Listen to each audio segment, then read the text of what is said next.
Excuse me, you always sit next to me, don't you? I spoke to her softly, mindful of the people around us. It was the usual time on the usual subway. Every morning on the first train, she would always sit next to me in my regular spot. I'm sorry, am I bothering you? She started to cry when I asked her. As I hurriedly apologized, she told me an unexpected story. My name is David, 27 years old. I'm about to turn 28 soon, and for the past 4 years, my mother has always asked me if I have a girlfriend around my birthday. Tonight, as I was eating dinner after work, she asked me again. David, do you have a girlfriend yet? I've been asking you every year, but you've never had one. Stop making excuses about not needing anyone and try harder. She must have been really worried about me not having a girlfriend. Recently, she has been persuading me with a serious tone. I know, but I really haven't met anyone, and besides, I'm so into my work right now that I can't be that proactive. I believe that one day I'll meet my destined one. I should have just agreed with her, but I ended up honestly expressing my thoughts. Naturally, my mother didn't stay quiet. What are you talking about? You're not getting any younger. If you keep saying that, you'll be 40 or 50 before you know it. Get serious. I won't be around forever, you know. Sorry, I apologize.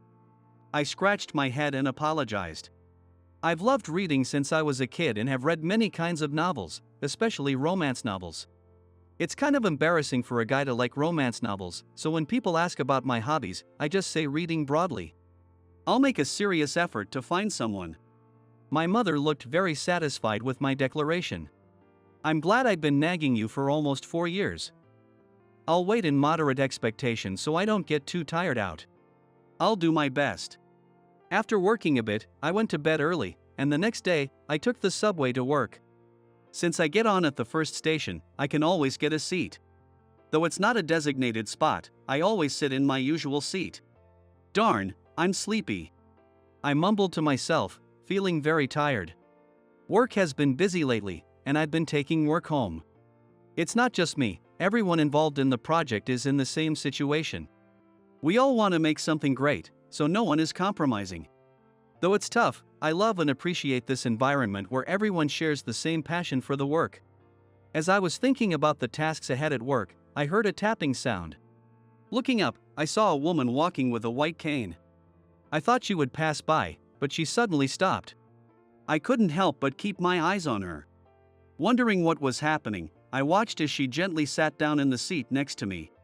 It was fine, but I wondered why she chose the seat next to mine when there were other empty seats. This is my stop. When the announcement for my stop came, I cracked my neck. I prepared myself for the day ahead with renewed determination. As I stood up, I glanced at the woman with the white cane who was still seated. I felt it might be rude to stare, but she had a beautiful face and seemed about my age, with a dignified presence. At first, she was just someone who happened to sit next to me, but she continued to sit next to me the next day, and the day after that. And also the day after that. Initially, I didn't think much of it, but gradually, I began to notice. The next day, when I got on the subway again, she appeared. With her white cane tapping, she sat next to me again but stumbled slightly, bumping into me. I'm sorry. Oh, no, it's fine. Are you okay? When I spoke to her, she looked embarrassed. I'm fine. I'm really sorry for stumbling. Don't worry about it. I'm glad you're okay.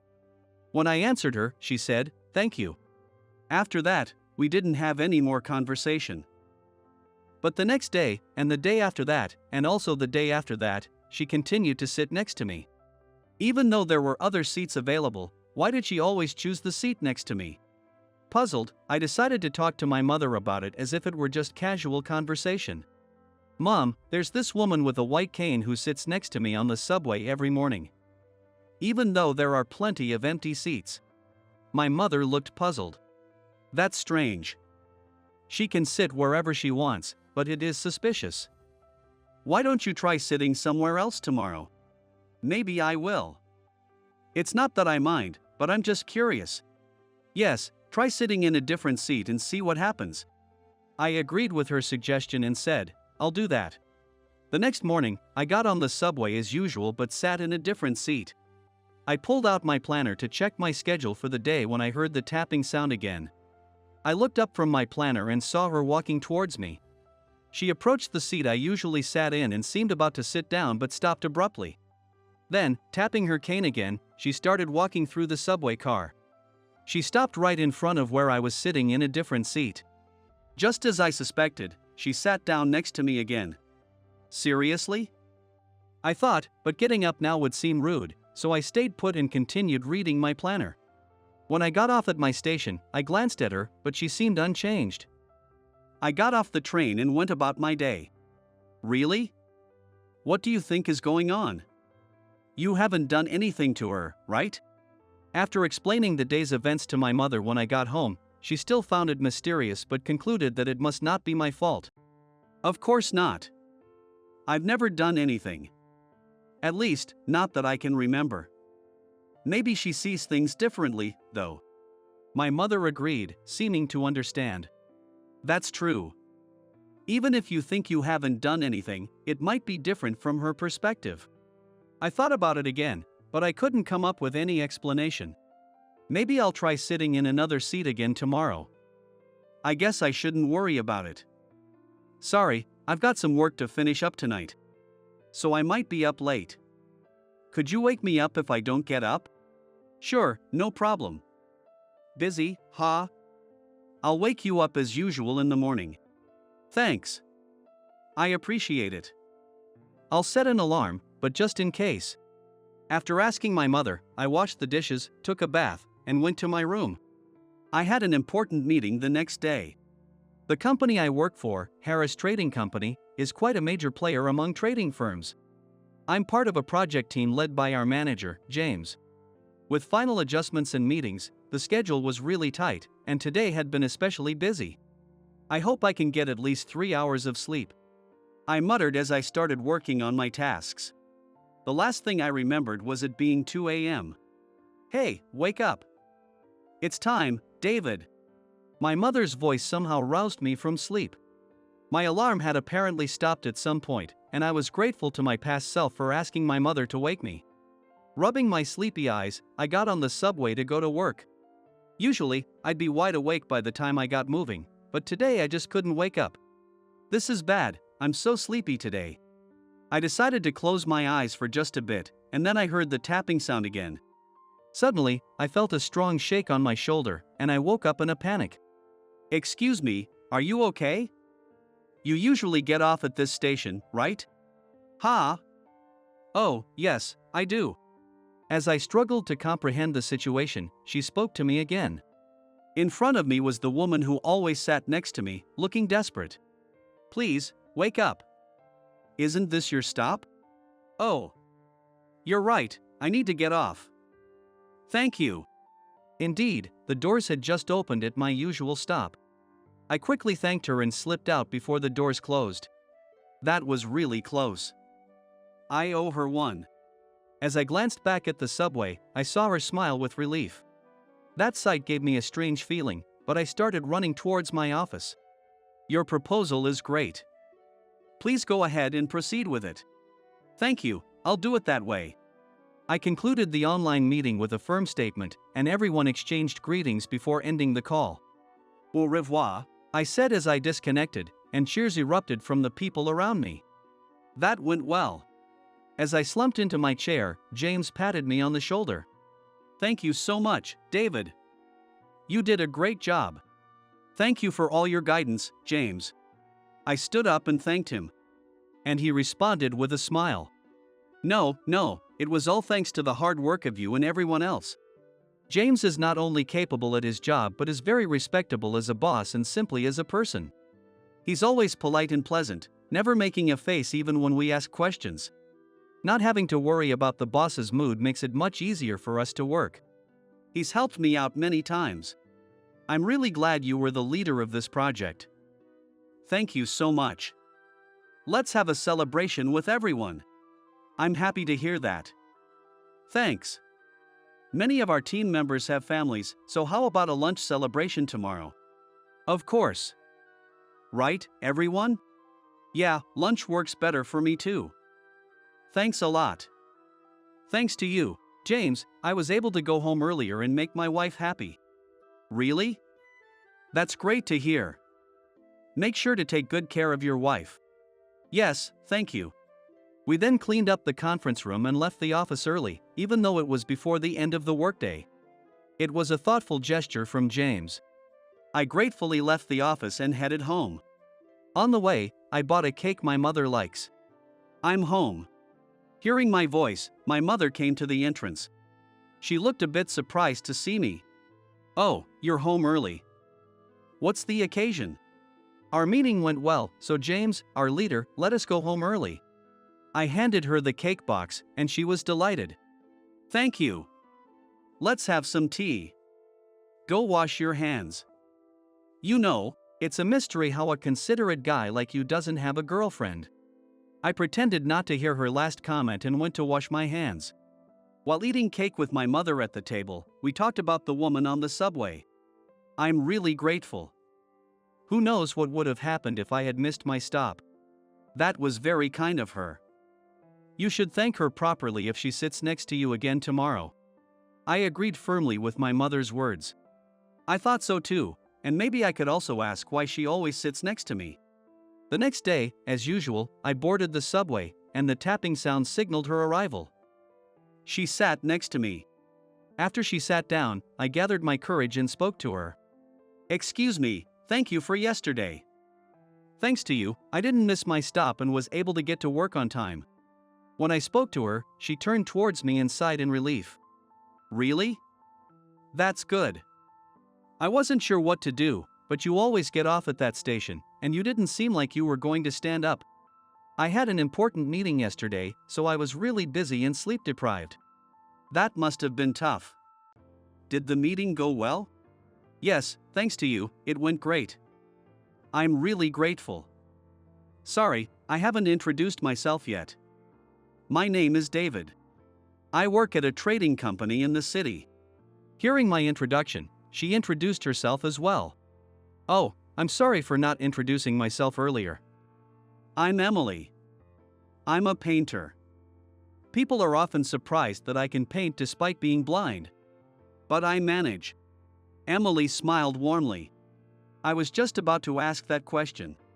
People often ask, so I usually explain beforehand. It surprises everyone. As she laughed softly, I felt like I could ask her the question that had been on my mind. This might seem strange to ask, but I've been curious. Why do you always sit next to me? Is there a reason for that? Her face darkened at my question, and I panicked as tears started to fall from her eyes. Oh, I'm really sorry. Are you okay? I didn't mean to offend you. I quickly apologized to her. Even though it was the first station, people were getting on, and those who boarded started giving me suspicious looks. Of course, they must have thought I did something to make her cry. It's okay, really. I'm sorry. There is a reason, but it might sound silly to others. She seemed to be thinking while wiping her tears. Seeing her like that, I made a suggestion. If you don't mind, how about we meet up sometime? I'd like to give you my contact information. I gave her my phone number. She entered it into her phone. I think I've saved it correctly. Is that okay? I confirmed that the number was correct and told her it was fine. At that moment, my station arrived. Well, I need to get off here. I'll be in touch. Thank you. I'll be waiting. When I got home, I told my mother about it over dinner. As expected, she scolded me. What were you thinking, making a girl cry like that? I apologized right away. She seemed to have a reason, but I couldn't really ask her on the subway. So, I suggested meeting up another day. My mother seemed to understand but was still a bit upset. That was a good decision, but make sure you properly apologize to her. Yeah, I'll make sure to apologize. I really am sorry. After dinner, I felt a bit nervous but called her. She answered after about 3 rings. Hello, this is Emily. Hi, it's David. I'm really sorry about this morning. I'm off this Saturday, are you free then? Oh, no need to apologize. I'm free too. Where should we meet? How about the cafe near Prince Street Station? They have great scones. If we catch the 9:45 train, we'll get there just as they open. That sounds wonderful. I love scones. See you at 9:45 then. We made plans to meet on Saturday. Seeing me busy preparing in the morning, my mother smirked. Look at you, all excited. You seem to be putting in a lot of effort just to meet someone. It's nothing like that. Even if she can't see, it's important to be presentable when meeting someone. I'm off. I told my mother and left to catch the 9:45 train. On the subway, I sat in my usual seat, and soon enough, I heard the tapping sound and saw her coming. She was wearing a floral dress and looked even more adorable than usual. My heart skipped a beat. Good morning. Good morning. I've been looking forward to today. Me too. I'm excited for today. As we chatted and laughed, the subway started moving, and after about 10 minutes, we arrived at our stop. I'm sorry, I'm not sure how to assist you properly. What should I do? I asked honestly, and Emily kindly explained what to do. Could you walk half a step ahead and let me hold onto your elbow? Got it. Like this? I walked half a step ahead and offered her my elbow. Feeling her gently place her hand on my arm, I began to walk slowly. Is this pace okay? It's perfect. Thank you. We made our way slowly towards the cafe known for its delicious scones. As we got closer, the delightful smell filled the air. It smells wonderful. It already seems delicious from the aroma. Seeing her excitement made me happy too. Yes, I've been curious about this place for a while and wanted to come. When we entered the cafe, the staff cleared any unnecessary chairs to make it easier for her to navigate and led us to our table. After settling down, I opened the menu. Let me read the menu for you. I read the menu and described the various scones and drinks to her. Everything sounded delicious. I'll have the iced Darjeeling tea and a scone set, please. I'll have the hot milk tea and a chocolate scone. We placed our orders and waited for our food. This is really nice. It's a strange but wonderful coincidence that brought us together. When I said that, Emily smiled warmly. Truly a coincidence. Actually, the reason I always sat next to you is because your cologne is the same as my ex-boyfriend's. Oh, I see. Your ex-boyfriend. I wasn't born blind. I lost my sight in an accident. We were coming back from a trip when it happened. Fortunately, he was only lightly injured. But I lost my sight. Emily's story was quite shocking. She told me she was also 27 and had the accident at 18, during her last year of high school. They had both been excited about going to the same university. And the accident happened during their graduation trip. He felt a lot of responsibility for what happened. I heard him apologizing to my parents many times. It was hard for me. But my family and he supported me as I slowly tried to move forward. But I gently continued where she hesitated. Did he leave? Emily showed a sad expression. Maybe he felt too much guilt. He wrote me a letter in Braille saying he was sorry for not being able to make me happy and for running away. I see. At first, I felt betrayed, but when I calmed down, I realized it was understandable. Understandable? An 18-year-old boy can't bear such a heavy burden. We weren't married, we were just dating. He had dreams of becoming a lawyer. If I were in his position, I might have run away too. Emily took a sip of her Darjeeling tea and smiled, saying it was delicious. I decided I had to manage my life on my own. I had to work hard and become independent. That's incredible. You turned that determination into becoming a successful artist. I tried to imagine myself in her situation, but I couldn't. If it were me, I might have stayed down forever. The thought of suddenly losing my sight was terrifying. I'd like to say I'd become mentally strong, but sitting next to someone because they wear the same cologne as my ex isn't very strong, is it? It's embarrassing to admit I can't forget someone I loved. Emily laughed, but I felt strongly that it wasn't embarrassing, and I expressed it directly. It's not embarrassing at all. Those memories must be really important to you, right? When someone means that much to you, it's not easy to forget them. Drawing on my own limited experiences with love, I spoke earnestly. Though I haven't had many relationships, I do have someone I can't forget. So please, don't feel bad about those feelings. The fact that you always sit next to me because of that cologne shows how precious those memories are. You must have really loved him. If you don't mind, can you tell me more about him? Emily looked surprised at my request. You want to hear about him? Yes, since he was someone you loved so much, he must have been an amazing person. I'd love to hear what he was like, his personality, his appearance, and any memorable stories you have.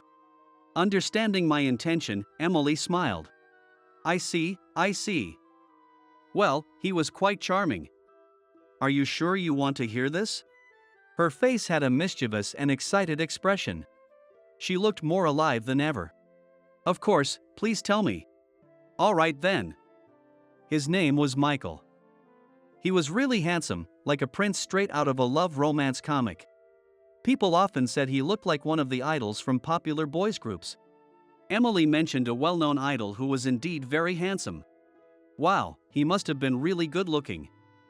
You have a beautiful face yourself, so I'm sure you two made a great couple. Complimenting her appearance naturally, I saw her face light up with happiness. Do you really think so? Thank you, that makes me happy. We were childhood friends, lived nearby, and went to the same school from elementary to high school. Our classmates often teased us. I liked him since elementary school, so I was happy about that. We had a close relationship, more than friends but not quite lovers for a long time. What a real-life love romance comic. I was amazed by the story of a youth I couldn't have. That's incredible. It's like a love romance comic. I feel like I'd just be an extra character in a comic. But I would have watched over you two warmly if we were in the same class. You're not an extra character. I'm sure we would have been good friends. Her words made me imagine such a fun high school life. That would have been really enjoyable. Then, at our high school graduation ceremony, Michael confessed to me in front of everyone. It was embarrassing but also wonderful. He said he had liked me for a long time and asked me to go out with him. Wow, that must have been such an exciting moment. I wish I could have seen it. Everyone, including the parents, teachers, and friends, made a big fuss about it. When I said yes, he hugged me right there. It was embarrassing, but I was so happy. It's like a drama. Seriously, your boyfriend was the protagonist. I bet he brought you flowers on your dates and special occasions too. As I said that excitedly, Emily's expression turned serious. How did you know that? He really did those things. In that moment, I understood why I didn't have a girlfriend. I realized I needed to be more thoughtful and smooth like that. I mentally noted this as an area for self-improvement. It's impressive that there's a guy who can do something that cool so smoothly. I'll give it a try next time. Emily laughed at my declaration, and we continued talking while enjoying our scones and tea.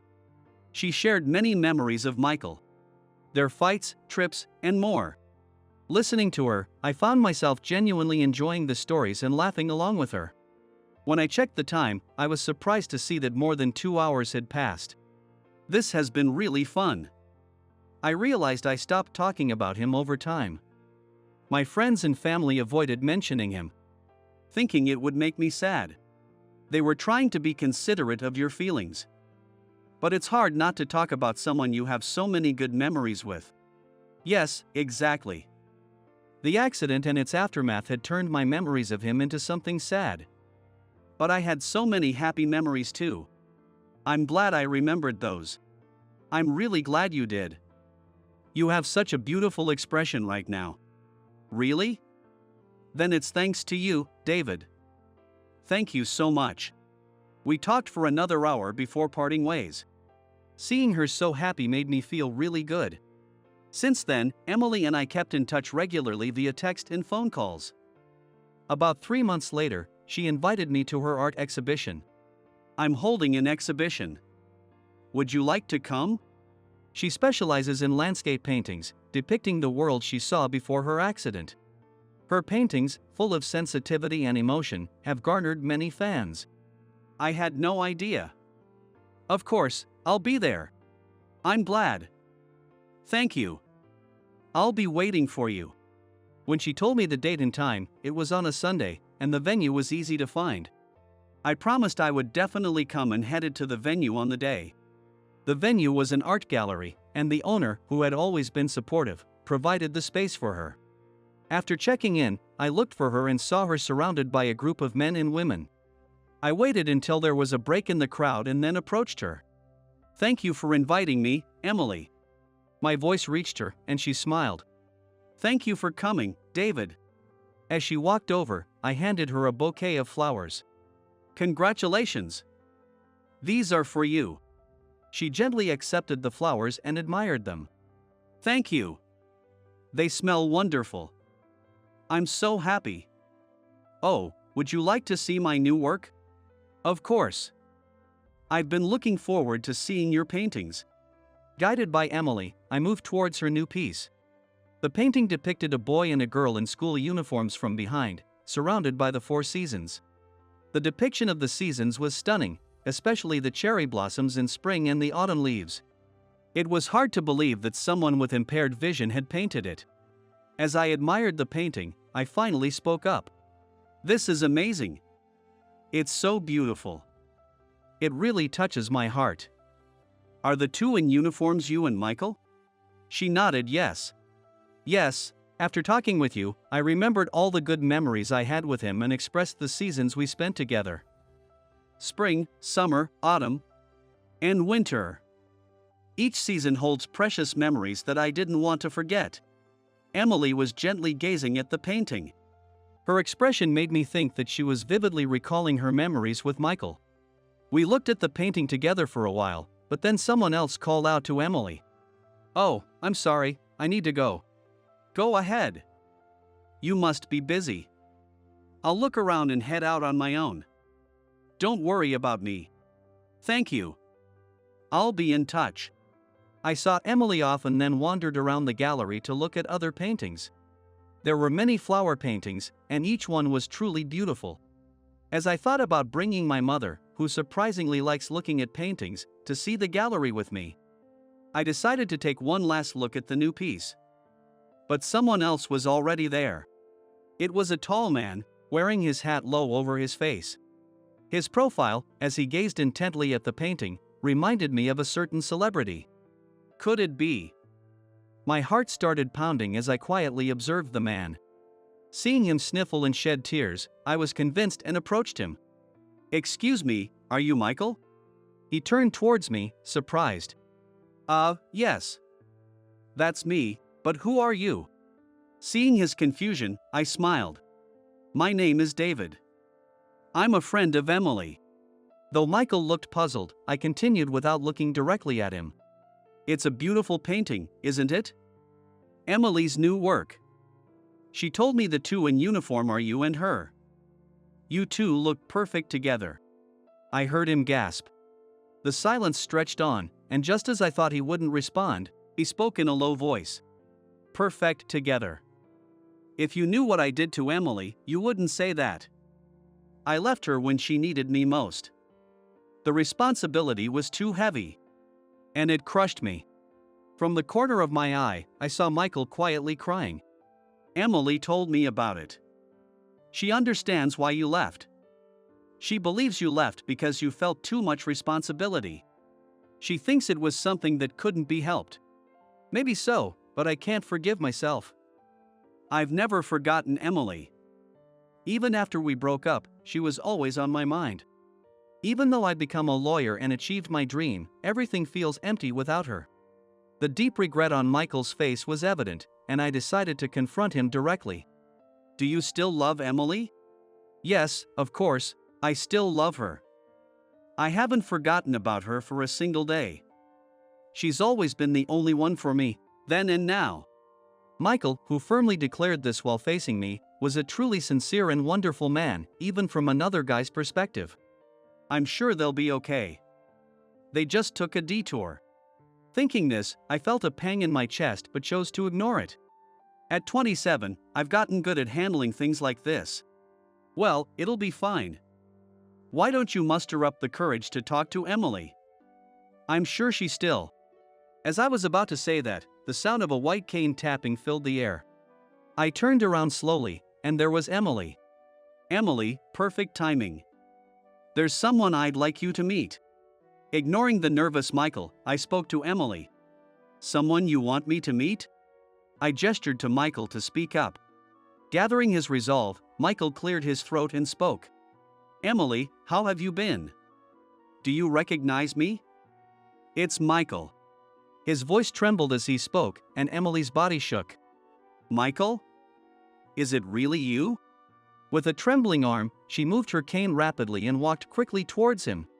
As Michael took Emily's arm and hugged her, her sobs grew louder. The scene resembled the climax of a romance novel, and my heart swelled with emotion. Not wanting to intrude on their reunion after nearly 10 years, I quietly faded out of the scene. They must have a lot to catch up on.